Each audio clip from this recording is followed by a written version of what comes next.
नमस्कार, मैं आरबी सिंह यादव और आप देख रहे हैं मेरा YouTube channel RB Singh Yadav editor.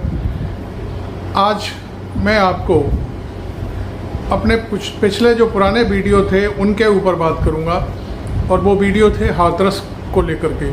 Hathras में जो भगदड़ मची थी उस दौरान जो कुछ भी हुआ वो आपके सामने मैं प्रस्तुत करूंगा। असली बात क्या है ये मैं आपके सामने रखना चाहता हूँ। जो गोदी मीडिया है पूरा खुद को अदालत समझने लगता है और गाहे बगाहे ऐसी स्थितियाँ पैदा कर देता है कि अपनी टीआरपी बढ़ाने के लिए जो संत लोग हैं, जो भी जैसे भी हैं, उनकी आलोचना दर आलोचना उस सामने होती है। लेकिन आज जो बाबा भोले का जो कार्यक्रम था, पिछले दिनों जो भगदड़ मची थी उसमें 121 लोग मारे गए थे, तो उसमें बाबा को दोषी ठहराने की गोदी मीडिया ने, पूरे भारतवर्ष के मीडिया ने कोशिश की। लेकिन योगी आदित्यनाथ ने, जो चीफ मिनिस्टर हैं उत्तर प्रदेश के, उन्होंने एसआईटी का गठन किया और इसकी तत्काल जांच 2-4 दिन में देने के लिए निर्देश दिए। आज एसआईटी की जांच सार्वजनिक हो गई है और उसमें बाबा को इस कांड से क्लीन चिट दे दी गई है। नेचुरल सी बात है कि बाबा जब घटनास्थल पर थे ही नहीं तो उनका दोष क्या है। वो तो कार्यक्रम करने आए थे, आयोजकों ने उन्हें बुलाया था, वो अपना कार्यक्रम छोड़ करके घटनास्थल से काफ़ी दूर निकल गए। उसके बाद जो भगदड़ मची उसकी जिम्मेदारी वहाँ के प्रशासन की थी, ना कि किसी आयोजक या बाबा की। तो कुल मिलाकर के आज जो एसआईटी ने अपनी जो बात कही है उसमें जो रिजल्ट दिया है उसमें ये है कि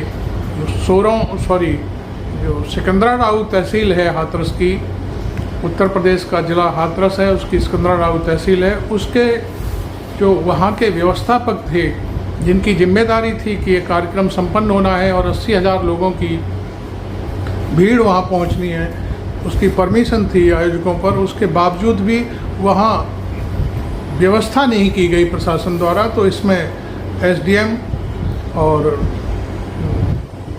CO Sikandrabad, inspector police Sikandrabad थाने के और चौकी इंचार्ज उस क्षेत्र के, इसी तरह से एसडीएम के अलावा तहसीलदार के बाद जो लेखपाल है, उन सब को के खिलाफ कार्रवाई की गई है। इस तरह की खबरें प्रकाशित हो रही हैं। उसी आधार पर हम आपको बता रहे हैं कि बाबा, देखिए मैं आपको बता दूं, ना तो मेरा बाबा से कोई लेना देना है, ना मैं उस संगत से जुड़ा हुआ हूं, लेकिन फिर भी एक जर्नलिस्ट होने के नाते मैं आपको ये बता दूं कि बाबा जब घटना स्थल पर था ही नहीं तो उनका दोष क्या था। मेरा सिर्फ ये सवाल था।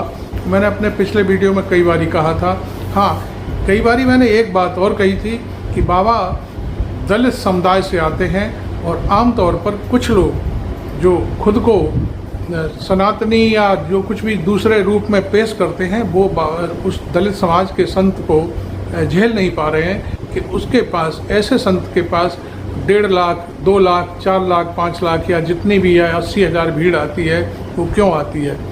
मैं कुछ लोगों को छांट करके गोदी मीडिया ने इंटरव्यू कराए और उसमें कहा गया कि ये बाबा कुछ ऐसा है वैसा है, लड़कियों का भी, तमाम दुनिया का उसमें आरोप लगाए गए। लेकिन वहीं पर आज मैं उन्हीं चैनलों पर कुछ लोगों को सुन रहा था, तो उन चैनलों पर जो बात बाबा के पक्ष में थी, बाबा के बारे में जो लोग बोल रहे थे उसको शॉर्ट में दिखाना, और जहाँ पर वो जब बाबा की पूरी कहानी बता रहे थे आध्यात्मिक, तो उस बात को शॉर्ट में एकदम से कट कर दिया गया। ये काट छांट का खेल होता है और कोई अच्छी बात हो किसी के बारे में वो समाज तक ना पहुंच पाए।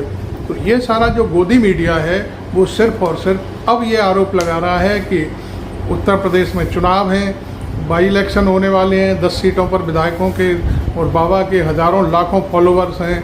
यदि बाबा को दोषी ठहराया गया तो ये सारा वोट उनको नहीं मिलेगा सरकार को। तो इस तरह की बातें करना जो बहुत ही छिछोरी बातें हैं, और बात को बात नहीं कहना, झूठ के पुलिंदे गाड़ देना, झूठ के झंडे गाड़ देना, ये आजकल हमारे गोदी मीडिया का हाल हो गया है। और वो इस तरह से बाबा को पूरा बदनाम करने के लिए, बाबा के बारे में तमाम आश्रम खुले हुए हैं, ये सारी बाबा की संपत्ति है। अभी मैं एक देख रहा था, अलीगढ़ में किसी व्यक्ति ने 1600 गज ज़मीन दे करके वहाँ आश्रम को समर्पित कर दिया है। तो उसमें बाबा का क्या दोष है? कोई व्यक्ति किसी सत्संग में कोई चीज़ समर्पित करता है और वहाँ पर लोगों की श्रद्धा के लिए यदि कोई व्यवस्था बनती है, तो इसमें बाबा कहाँ से दोषी हो गए?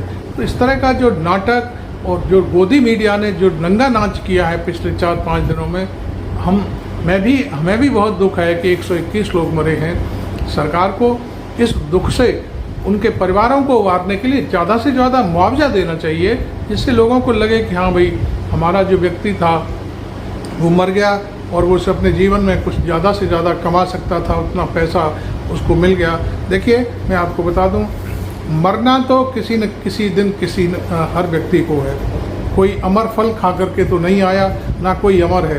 तो इसलिए इस बात की, तो जिसकी जहाँ पर आ गई है वो हर हालत में उसका काल समाप्त होना है। कभी देखा होगा आपने, एक्सीडेंट भी होते हैं, कभी देखा होगा आपने और भी जगह भगदड़ मचती हैं। अब रही बात तमाम नेताओं के बारे में, अखिलेश यादव को जोड़ने की कोशिश की गई। अखिलेश यादव ठीक है, बाबा जो बाबा हैं उनसे उनके ताल्लुक़ थे, वो वहाँ जाते थे, सत्संग में एक आध बार गए हैं। तो इसका मतलब ये थोड़ी है कि वो बाबा को प्रोटेक्ट कर रहे हैं या संरक्षण दे रहे हैं। तो ये सारी चीज़ें खोलना, लोगों को दोषी ठहराना, ये एक गलत चीज़ है। मैंने आपको पिछले वीडियो में भी बताया था, बापू आसाराम थे, वो इस समय जेल में हैं, वो रेप केस में जेल में हैं। ऐसे बाबा से नरेंद्र मोदी उनके बाकायदे मंच पर जाते थे और उनसे आशीर्वाद लेते थे। तो इसका मतलब ये नहीं है कि बाबा ने जो गलत काम किया उसके लिए नरेंद्र मोदी दोषी हैं। तो ये सारी चीज़ें अलग बात है। हमारे चीफ मिनिस्टर हैं वो भी बाबा हैं, वो भी बाबा के नाम से पुकारे जाते हैं, बाबा का बुलडोजर और जाने क्या क्या तमाम चीज़ें। वो गोरखपुर जो मठ है उसके वो संरक्षक हैं पूरी तरह से। तो ये इसका अर्थ ये नहीं होता कि कोई बाबा दोषी है, या बाबा, कौन बाबा ऐसा होगा जो अपने जो जमात है उसकी, जो उसके सत्संगी हैं, उनके बारे में ये कहेगा कि इनकी मौत हो जाए या उनकी घटना हो जाए। तो ये प्राकृतिक आपदा थी।